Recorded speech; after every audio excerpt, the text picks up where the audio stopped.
Welcome back to another insightful and exciting episode of the Joyful Mate podcast. I'm your joyful journey mentor, Anthony Hartcher. And yes, I am deep into the book writing and sharing where I'm at with you. So as I'm writing the book, I'm reading it to you as well. So we're doing both at the same time and really appreciate your support. So thank you for listening to the show, and I really want to take you on a journey of self-discovery, a path to self-love and healing via the Joyful Mate podcast. And it's all in the process of writing the book called Feeling Broken, a pathway to self-love and healing. And yes, that's where we're at. In the previous episode, recorded an outline to the book and an introduction, and I shared some concepts. So please go to the previous episode. If you haven't listened to the previous episode, it will bring you up to speed. However, if you don't want to, you don't have to. You can just tune into this chapter. So this chapter's on validation versus values. So we are brought into the world and we very much in that state of dependence, with our carers, whether it be parents or a carer that is essentially helping us to survive and meeting our needs. So the people are constantly serving us what we need, and we communicate in our very primitive way in terms of articulating or trying to articulate what we need at that point in time. And yes, we get given that. And so that continues as we go into childhood and we develop some more independence of ourselves. At the same time, the carers sort of relinquishing a level of support to you, and that relinquishes at different rates depending on carers and parents, and your needs evolve. So you realize that you are you and that you are a free spirit, and you go on your own journey. And so we go on this journey of discovery of the world and discovery of ourselves. And that very much led me into sharing about what's happening in the teen years, the fact that we are really finding our own identity. But we discover that identity through comparing and contrasting. And so looking outwards to see what we see and to then reflect inwards to see if that is us or that is something that we aspire to or we want to pursue. And so we are constantly in this tango with looking outwards to discover us inwards. And at the same time, we're doing reflection and connecting with self and assessing self and judging self. So this whole process where judging our surroundings, comparing, contrasting, looking within, looking how we're different, seeing how we're different, seeing what we have in common. We connect with others through commonality, and then the differences, we can deepen relationships, but often we think that that's problematic. In the early days, we realize over time, we realize that the differences in relationships are where we really get to know one another better. We get to know ourselves better. We get to know the other person better, but we get a deeper understanding of each other through the differences. However, if we reflect on differences and think that's not great, or we have a negative perception of the differences, then that can drive us apart, only to bump into someone else that we see that difference that we saw in the other person in them and still think that not really have that introspection to realize that, hey, what I'm unsettled with is that I haven't owned that in me, but I see it in others. And so what happens is people can keep running into the same or the same behavior that they're not liking and haven't loved within themselves. And so what happens is, inadvertently, you're going to keep running into that behavior because you're trying to run away from it, but you can't, because as I shared in the previous episode, everything's entangled. We are in this web of life, right? And so we have all the traits that we don't like in others within us. It's just, have we owned it? Have we honored it? Have we recognized that it's not all bad? And so when we start that process and love everything that we do to others or to ourselves, that it serves and it's got a purpose and we do it for a reason, and it's not all bad. It's only when we judge it and we judge it as all bad, then we detest it or we dislike it or we want to avoid it. However, we keep running into it. We keep seeing it in others because the world's essentially a reflection of us, because that's the lens we view the world from, right? Is our own lens. And so that's what we see back to us. And as I mentioned in the previous episode, is that this book is helping you understand that your lens is expanding, contracting, expanding and contracting. Ultimately, it's evolving, hopefully. Well, I don't think you'd be reading this book unless you're open to exploring a much wider lens of viewing the world. If you're closed, then you're stuck in your reality, and that's fine. There'll be people that they won't pick up this book. And however, you've picked up this book because you want to see a more wholer, a more broader. You want to broaden your horizons and see the wholesome you and the world as it is, as much as you can during this time on Earth. So in order to broaden that lens, we need to understand that the world is a reflection of us. And because we're seeing it through our lens, and this is the process of the book, is to help you understand that and to help you move forward with how do I expand my lens and how do I have an expansive view of myself as opposed to a narrow judgmental view of self, and an expansive view of the world and a non-judgmental view of the world the best we can in terms of where we're at. So I want to get back to the validation versus values, because I got on a bit of a tangent sharing what we spoke about in the first episode. So, but it ties in well, because as we're growing up, we're getting supported by carers and givers and parents and siblings, uncles, aunts, all around us. And they're supporting us, in terms of what we need, but then also providing their love according to what they value. So their love is given based on their values. And so they are projecting that onto you. It's not really love. Pseudo love. However, again, from their perspective, it is love. So if I'm looking from their perspective, they're giving their love based on what they value, and they're projecting that onto you. So you're getting these values projected onto you. And then when you do that back to them, they validate it and praise you and say, good on you. That is fantastic. That is awesome. And you feel great because you've got their recognition. You've got their praise. You have supported them through giving the way they like to receive love back to them.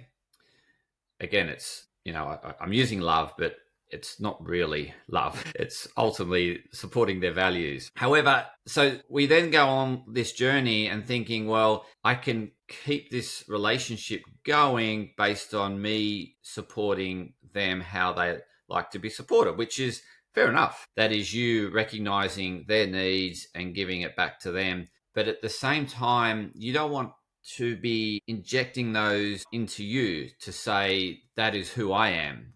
And so again, we get lost. And this is back to that one-to-many concept that I shared in the previous episode, is that in order to keep that connection, we're trying to be someone else. And that's the important point, is that we want to keep that relationship going because there's still an element of dependency there, or we assume there is, or we still need them in terms of financial support because we're not totally independent at that stage. And so we're doing things to please them. And this really gets into this people pleasing process, is that I still need you. I'm going to keep pleasing you because we have this bit of entanglement, and I'm not saying that, I'm not judging this. I'm just explaining this people-pleasing phenomena that then is carried on to adulthood when you're independent and you have the freedom to choose, but you're still people-pleasing because that's how you manage relationships back in your childhood, and you're carrying that into your adulthood. And so when we're people pleasing, we're not really being ourselves. We're trying to be someone else that we know that they will love. Again, it's not really love, but yeah, so we're trying to be someone that they stay connected to because we're supporting their values. However, we're losing ourselves in that process because we're trying to be someone else that we're not. So this back to the validation versus value. So we are connected at that early part in life through this entanglement of still needing the support and doing the things that that person wants you to do it in their way. And this is where we get carried away with mistakes and stuff like that. If we don't do it the way they like it done, then we assume we've made a mistake because we haven't done it their way. However, really, there's no mistake. It's just not doing it in their way. But there's many ways of doing it. And this is the thing that we then get ashamed for, and we put ourselves down because we think we've done something wrong. But we haven't. We just haven't done it exactly how they would like you to do it. But remember, you are not them. You are finding yourself. And in order to find yourself, you need to be aware of this phenomena around behavior that's carried with us and that we're breaking free in order to find ourselves and to find our value in the world, independent of other. It's interdependence, but not independent, and getting away from dependence. Because ultimately, we're part of the fabric. So we have a connection with others, but you're doing it in your authentic expression because that's why you're here on planet Earth, is to be you and no one else. However, we need to break away from trying to be someone else that our lovers, carers, givers want us to be. And I keep saying the word love. It's not really love. It's their way of connection, put it that way. It's the way, and again, it could be perceived as love, but it's not truly love in the context of the definition of love, because it's unlimited. There's no bounds, there's no boundaries, there's no limits, and it's unconditional. I think that's the big thing, is the unconditional side of things. Ultimately, you should be able to do it the way they don't like you to do it. And that's still giving love, right? Because it's unconditional. It's doing it your way. So this is what we need to find, is our way of doing life through being the best authentic expression of self. So back to validation and values. So we're doing things to please others in order to stay connected and in order for our needs to be met, that we haven't got empowerment of ourselves in order to not have the reliance on someone else. And so we're pleasing them in order to keep this entanglement, and we get validated and praised. And then what can happen is that we can get quite addicted to that praise, is that we feel good. It makes us feel good inside that I'm being recognized and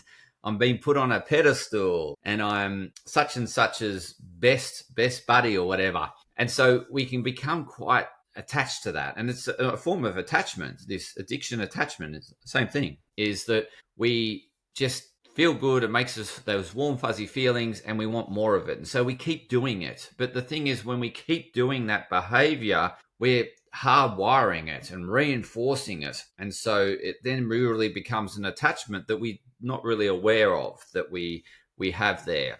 And so we continue to do it. We continue to do what other people want us to do. And this is the people-pleasing behavior that is carried on through adulthood. Now, we have because I mentioned that authentic version of self, that self-discovery. So you have specific things that are really important to you, that are unique to you in terms of how you quantify them. So what, in terms of where I'm going here, so you have unique importances, things that are important to you, and that's going to evolve over time. So it doesn't necessarily mean that what was important to you as a kid is super important to you. That hierarchy will change. The hierarchy of what's important to you will change over time based on your development, your expansion of horizons, and connection with self. Ultimately, it's the connection with self. You better understand yourself. So it's really tapping in with what you love doing, what you love exploring. So it's these areas that light you up from within. So I'm helping you find what these areas are. So ultimately, you'll feel boundless energy. So I at present doing this, I feel that I'm totally present. I'm really in this flow state. I'm not forcing it. I'm not looking at the time as to when I'm finished or anything like that. It is something I really enjoy doing. And so, what is it that you do that you really enjoy doing, that you get into this flow state, you lose track of time, you feel totally present, and you get so absorbed and hyper focused? So that's really important to you. Those things that draw that attention surplus, that full mindfulness. So, what are those things that you do? So, you want to tap into that. Think about that now and write that down, because that's really important to you. And continue to think about these things that draw your attention. So, the things that draw my attention are, like in terms of health, like I've got this hyper focus on health, OCD on health, right? So things that are going to aid my health and my clients' health. I love helping others with health because health's a value. So I project that value onto others, right? That's how I'm giving love. That's how I'm supporting others. But I used to give love through me giving health or projecting health onto others. And then I realized I was projecting something that I valued onto others, that they don't have that value. So it's not really important to them. And so therefore they just disregard it. They think, and this is again, like getting back to presents, you'll probably relate to this at Christmas time, is that people will give gifts based on what they value, not necessarily looking at what the other person values. And this is the same in business, is that we can get carried away, or certainly I found in my earliest days in business, was that I focused on what I liked sharing rather than think about what the audience wants and wants what they're looking for. And that's what I'm learning now in this process, is that I've got to put myself in the audience shoes and think about what are they looking for? What help do they need? And this book has arisen from that thinking, in terms of me putting myself in other people's shoes and helping me fulfill their needs.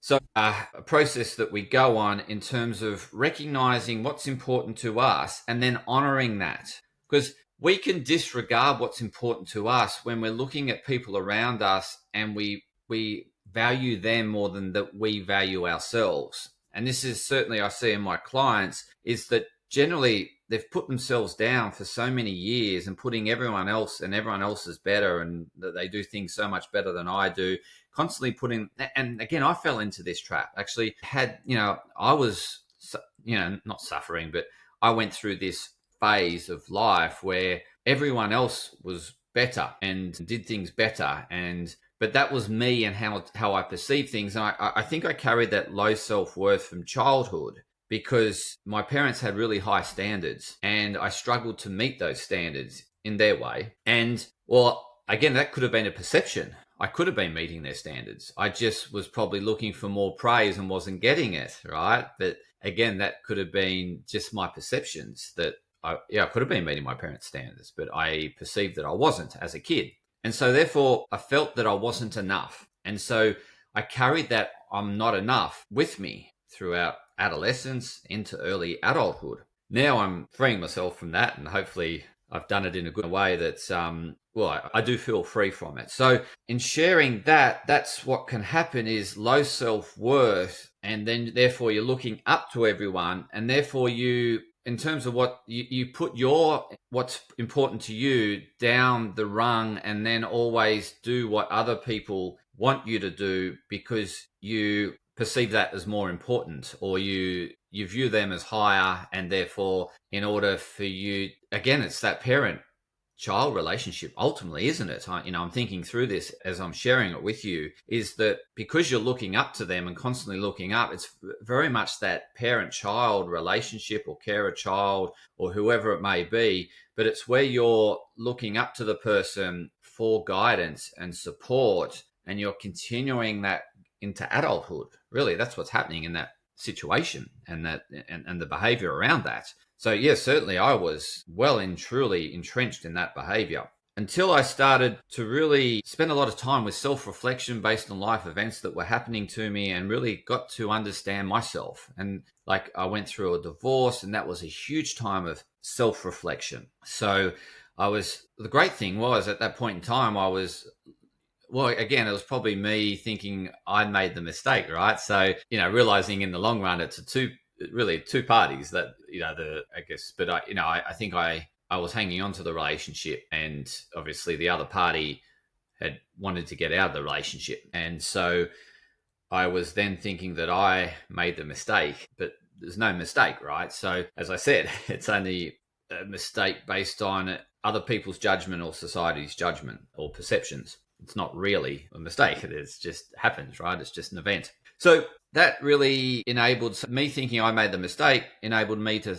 reflect inwards and then look at what I did and better understand my behaviors. And so this really started that journey. And this was early on in life, early on in my adulthood life, where I thought I was a failure because I had a failed marriage at 25, I think I was, or 27, maybe. I think I was married at 25, divorced at 27. So, very early on thinking, but it's been great because I've really continued that self-reflection and understanding of self, which has helped me better understand relationships and understand, because I'm less judgmental. Early on in life, of course, I was judging, and because I was finding myself, so I was projecting the things I didn't like about myself onto other people, seeing it in them but not seeing it in myself. But now I do, and I've been going through that behavior of breaking that down. So we'll get into that and how to go about doing that in subsequent chapters. But I just wanted you to understand that you need to connect with what's most important to you. Find what's most important to you.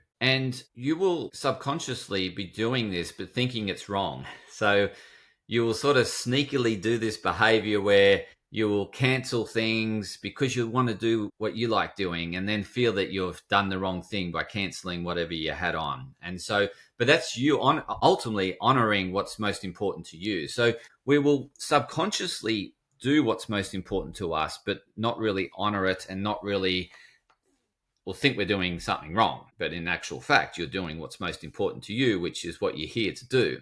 So what are the things that energize you, that make you present, make you mindful? What are the things that you like spend money on? Like, so you'll spend your money on the things that you value. So some people value the way they look or their beauty, and so they'll spend a lot of money on their beauty because they value their looks, they value their appearance, they have a high value on their appearance. And so they'll spend money in that area, and they'll spend a lot of time in that area. So where else do you spend your time? You'll be spending time in this area, investing time, and people will often comment on how much time you spend in this area because they don't have that same value, or it's a lower value, and they'll think you spend too much time. So again, in relationships, if I've been stereotypical, the female will typically spend more time on their beauty, and the male will think that they waste a lot of time because they have a lower value on it.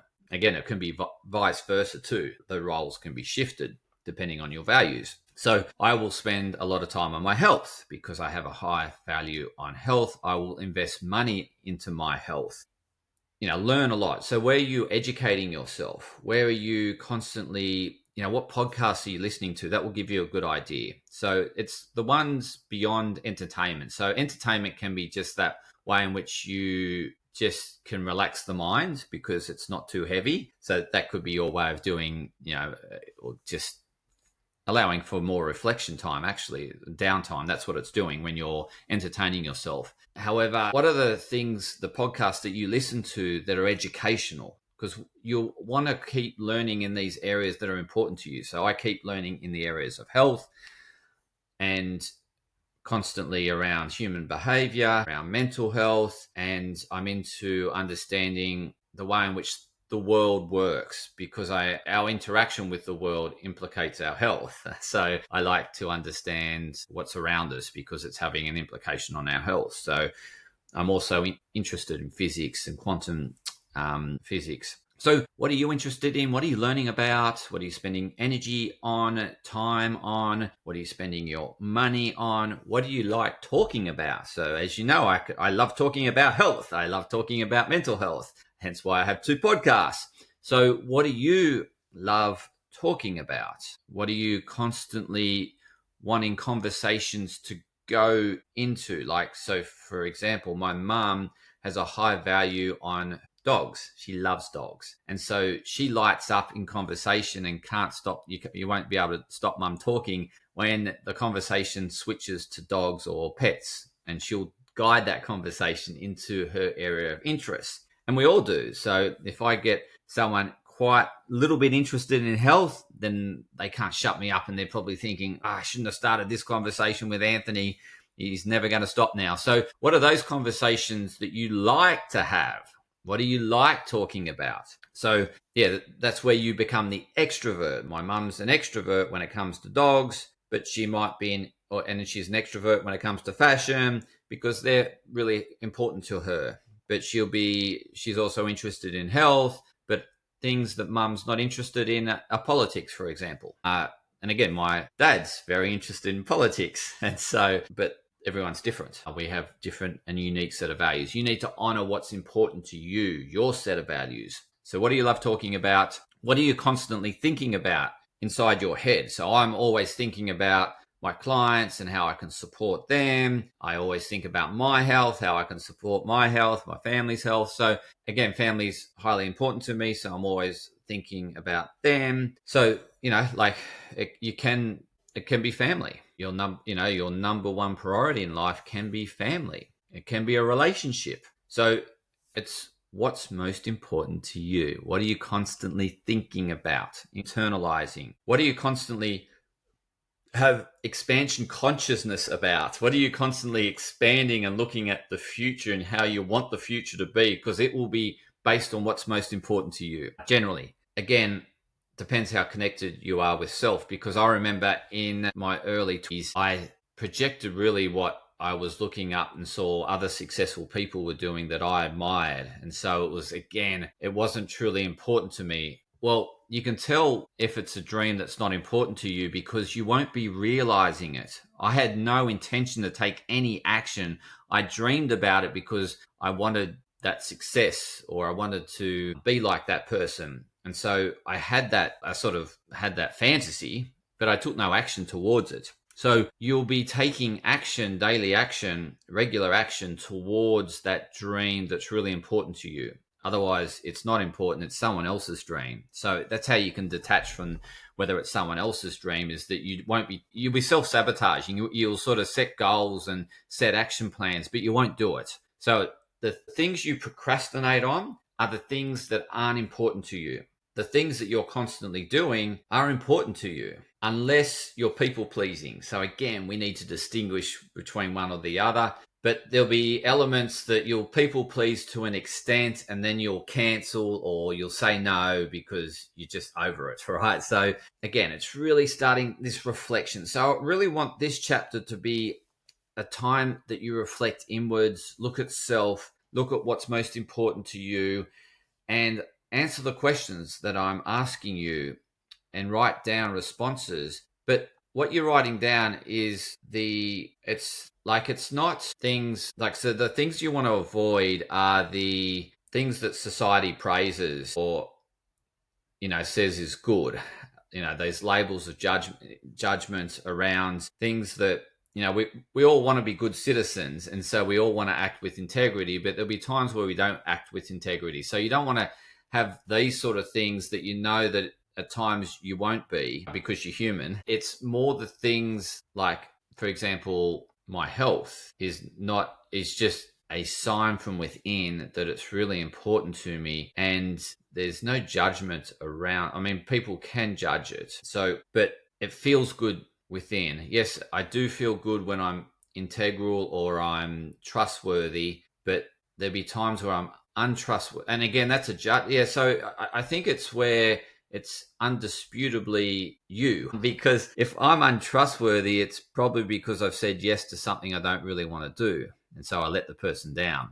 And so they see me as being distrustworthy, but in actual fact, I'm being trustworthy to myself. I'm honoring what's important to me, but letting them down because I'm not doing what's important to them. So I think that's the entanglement around these ethics and morals that we bring into our values. And so we are always living by, I guess, these standards, but it can be judged that we're not, because we're not doing it according to how they see it or what's important to them. We're doing it based on what's important to us. So I think I might have lost you a little bit there, but I just sort of, it's all coming together into my head and I'm wanting to articulate it in a way that you'll understand it. So you might have picked it up. If you didn't, I'll better explain it when I'm writing the book. Well, when I'm editing the book. I'm writing the book now. So yeah, so we want to get away from those things that I'm a good citizen, because they're subject to interpretation, subjective.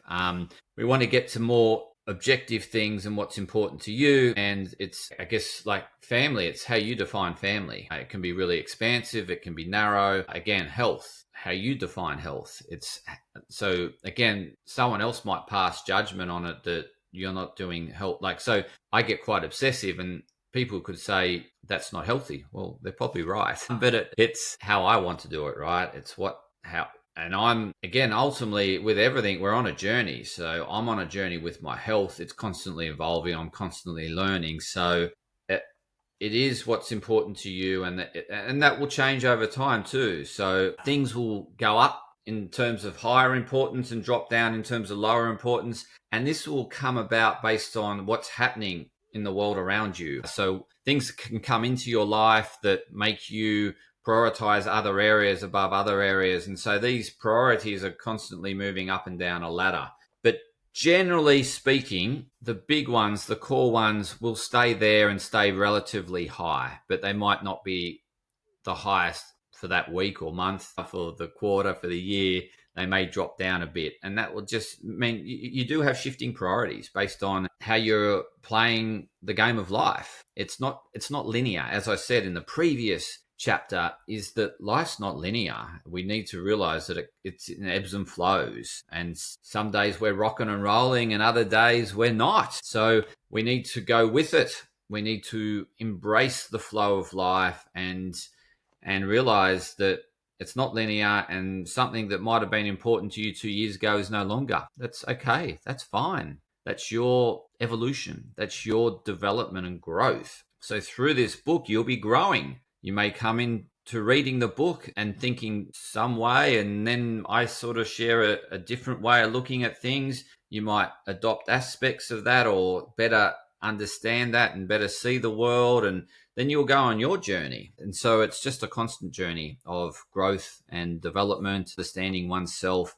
and getting to know self. I'm still learning things about myself, and the world's constantly letting me know that I'm still finding myself. As much as I'm writing this book about helping you find yourself, I'm helping you start that journey, that process, what works for me, what I've gathered from standing on the shoulders of giants in this area of self-development, human behavior, self-improvement, the gurus of the industries. Yeah, so back to validation versus values, which is what this chapter is about, is once we connect with our values, then we want to feel that we don't want to judge ourselves and think that they're not right. It's you. So it's really understanding that that's who you are. And regardless of what such and such thinks when you're doing that, they get frustrated because you spend a lot of time doing that. You are being you. And some relationships, as a result of you being you, might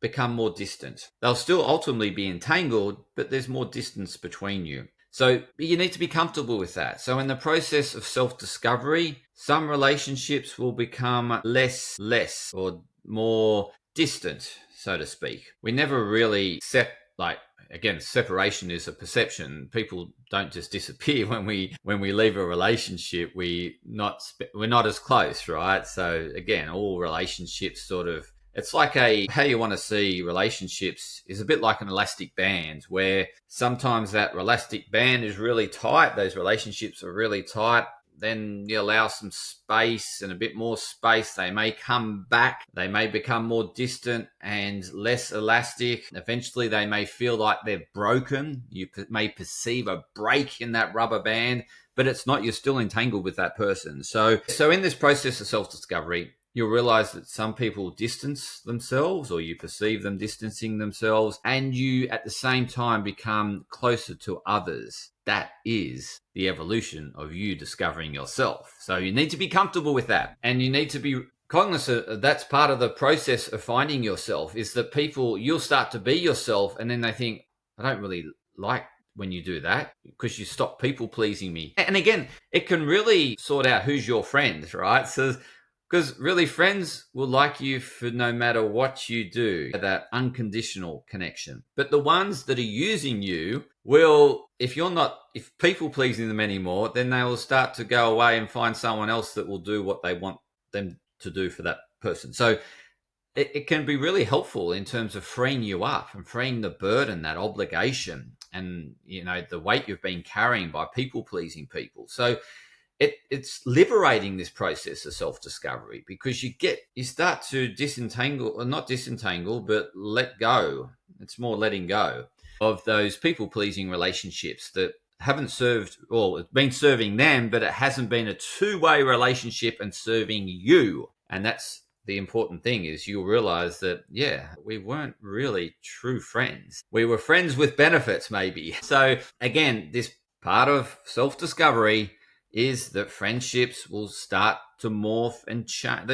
Again, it's always there. It's always transforming, because, as I said, all relationships are like an elastic band. Some days you're spending lots of close time with someone, and then all of a sudden you're spending, you don't see each other for a long period of time, and this is constantly this transformation of elasticity between one and you and another relationship. So that is relationships. So don't think that if a person's not spending time with you that they don't like you. It is just that they've got other priorities. You're not the most important thing in their life, and you need to respect that person's values and hierarchy of values and what's most important to them. And when you do, that's a real true relationship, because you're giving them the space that they need to focus on what's most important to them. And ultimately, they will do that for you if it's a true relationship. If it's not, then it sort of becomes distant. So that's when you do less and less people pleasing and do more what's important to you.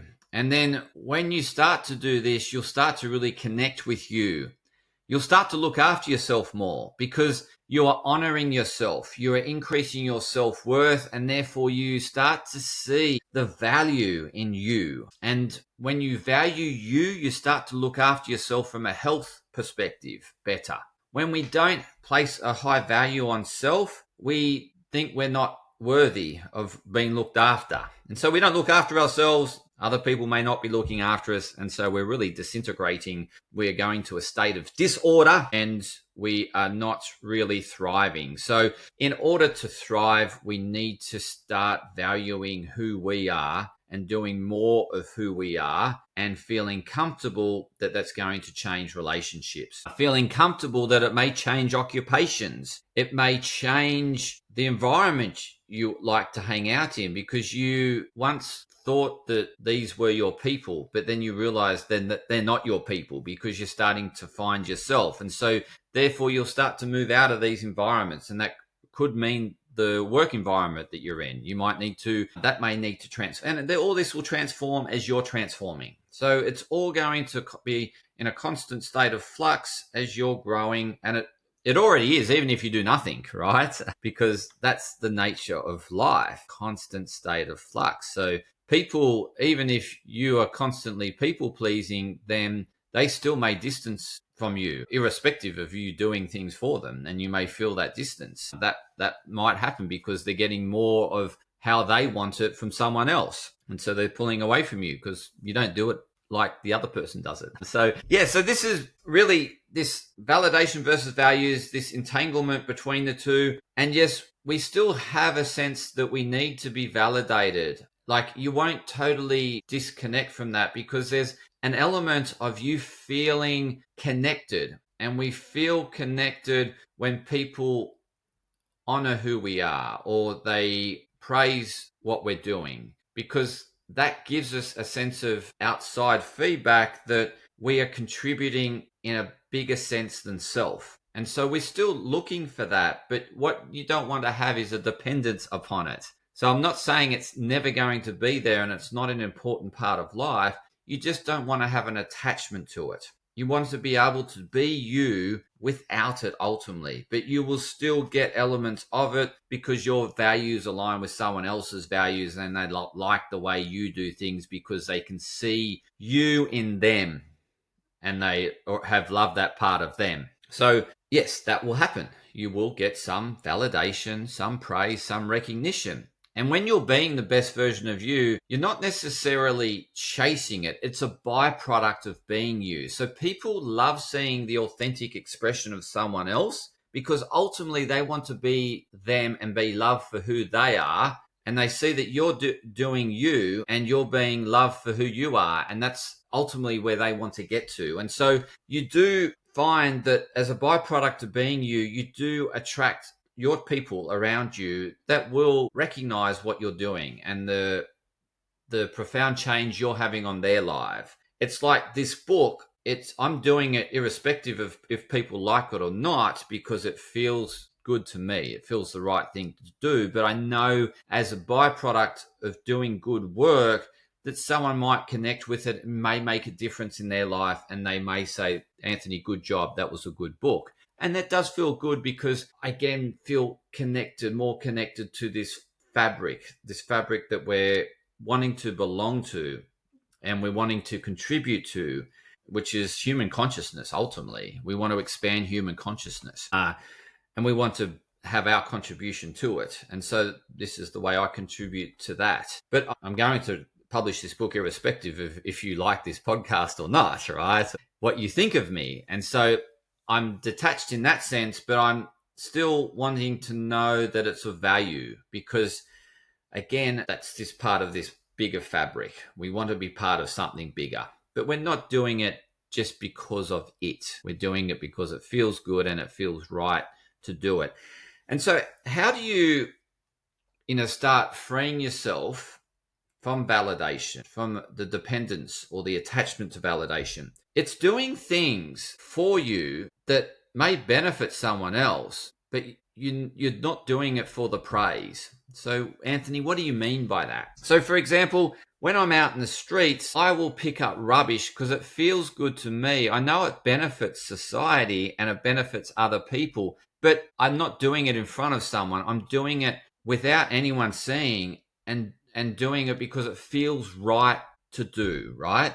And because I'm doing it ultimately because I love the environment. I have a connection with the environment and I want a clean space. And so I do that, but I'm not doing it in front of someone to get the praise. You get what I mean? So you're doing it. So it's doing things for you and being comfortable that there may be no praise with it. So like, again, with the podcast, for example, I've got no real, I have downloads, but I've got no one that's actually following the show. Oh, no, I have got a few followers. I've got no one that's rated the show, right? So for me, I could then perceive that as no one likes the show, but people are downloading it. So they're either doing it by mistake, which could be the case, but I like to share my knowledge. And I know if it helps one person, then that's the way in which I'm contributing to society.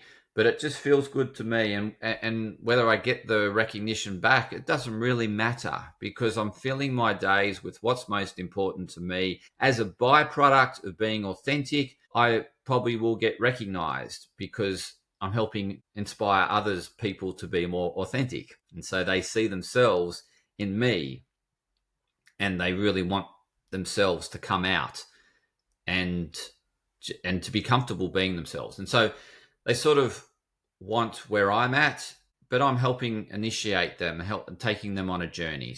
So I'm going to have this entanglement of validation, but I'm not dependent on it. I'm not super attached to it. It's nice to receive. It really is. I do like it. It does give me warm, fuzzy feelings when I get a bit of praise or a bit of recognition. However, each day doesn't depend upon it, and I'm willing to do the work irrespective. So it's sort of how you want to see it is this cocoon example that I shared in the previous episode, is that on the outside, people don't really see anything that's happening on the inside, but I'm constantly doing things on the inside that feel good to me. And it's sort of, they just think whatever, but I'm constantly hustling to do and to serve in terms of what I'm here for. And what I'm here for is just to live out who I am. And this is what you're here for, is to live out who you are and to be the best authentic expression of you. And so that's all I'm doing. And at some point that cocoon may open up. Maybe it already has opened up for the way some people perceive me. But in terms of me looking out, I'm not really seeing it. You get what I mean? And again, that's because I have bigger aspirations that I want to fulfill.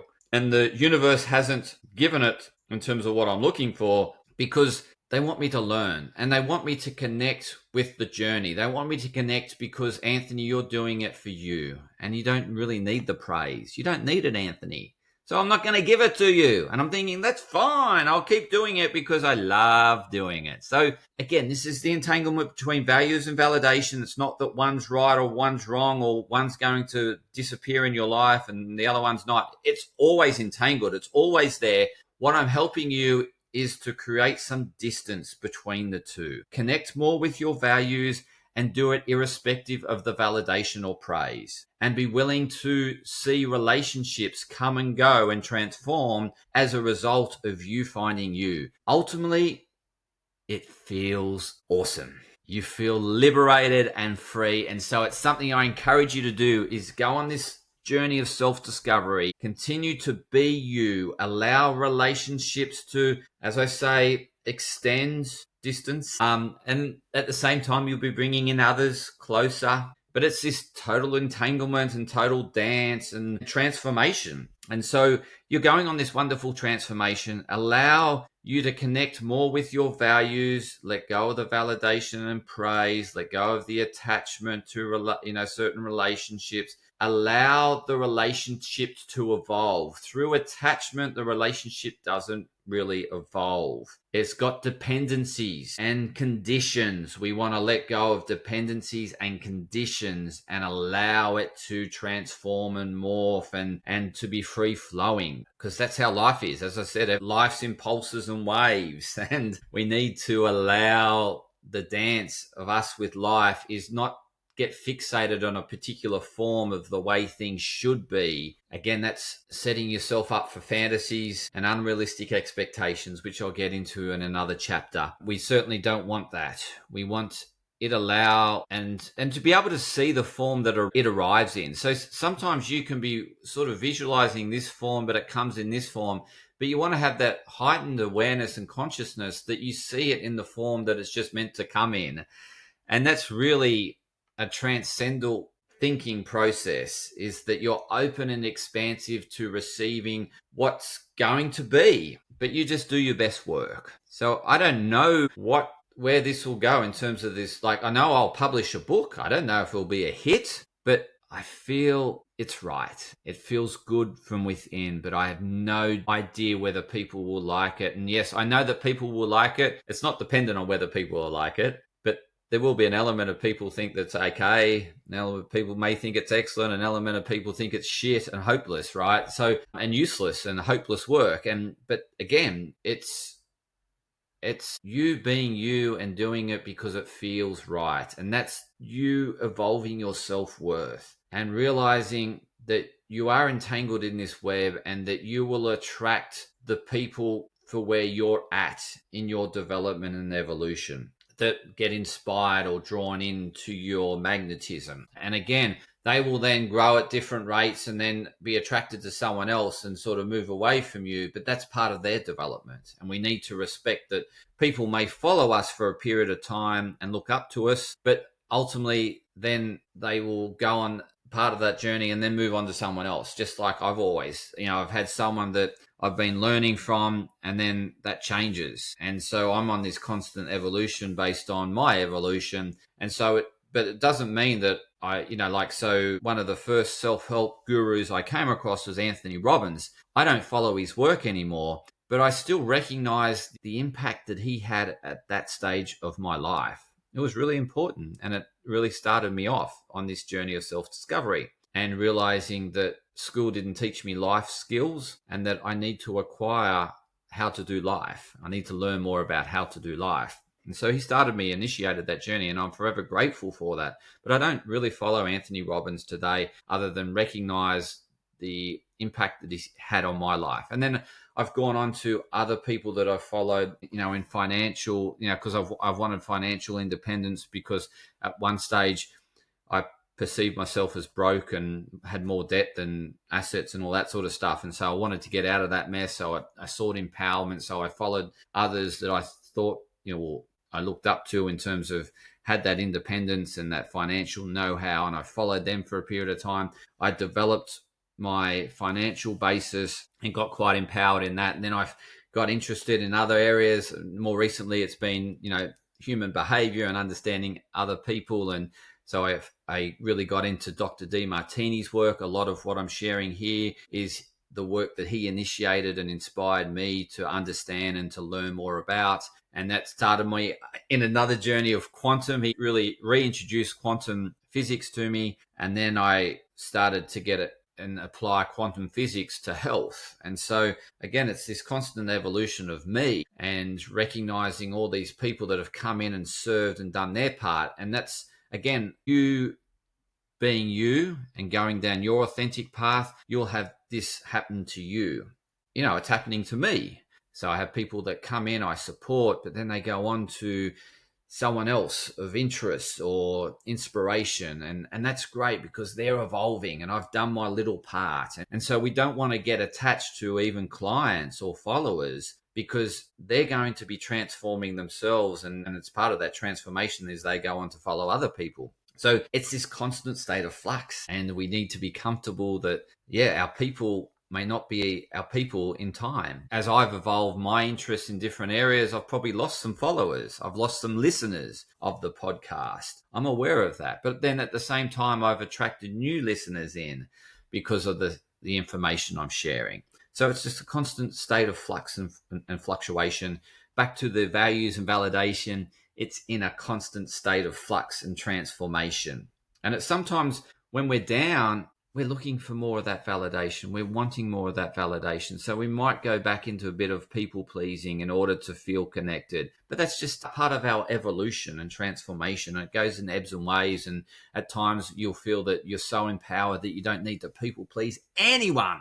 And you won't go looking for it. And you'll be comfortable saying no. And there'll be other times where you're feeling a bit down and you're needing that connection. So you'll start to say yes to get that connection back or to feel more connected. And again, it's a perception of more connection. So that's validation versus values. Ultimately, I'm helping you in this book to connect more with values because you're coming to me with, I guess, some sort of dependency or attachment on validation. And I'm freeing you up from that. I'm not totally distancing you from it. I realize it's part of the fabric of being human and our human evolution. However, I don't want you to be totally dependent on it so that you lose you. I don't want you to get lost. I'm bringing you back together. I'm integrating you so that you don't feel in pieces. You feel more wholesome and one. And this is part of the process, is that you connect with your values, do more of what's important to you and less of people pleasing, and you will feel more connected with self. Okay. So that's the wrap of this chapter. There'll be more to it. I know I need to edit parts of it and add to it, but as of this point in time, it is the best work I can do as of the recording right here and now. So thank you for listening. Stay tuned for more insightful chapters to come. I'm in a state of flow, so they'll be coming thick and fast. I'm riding the wave.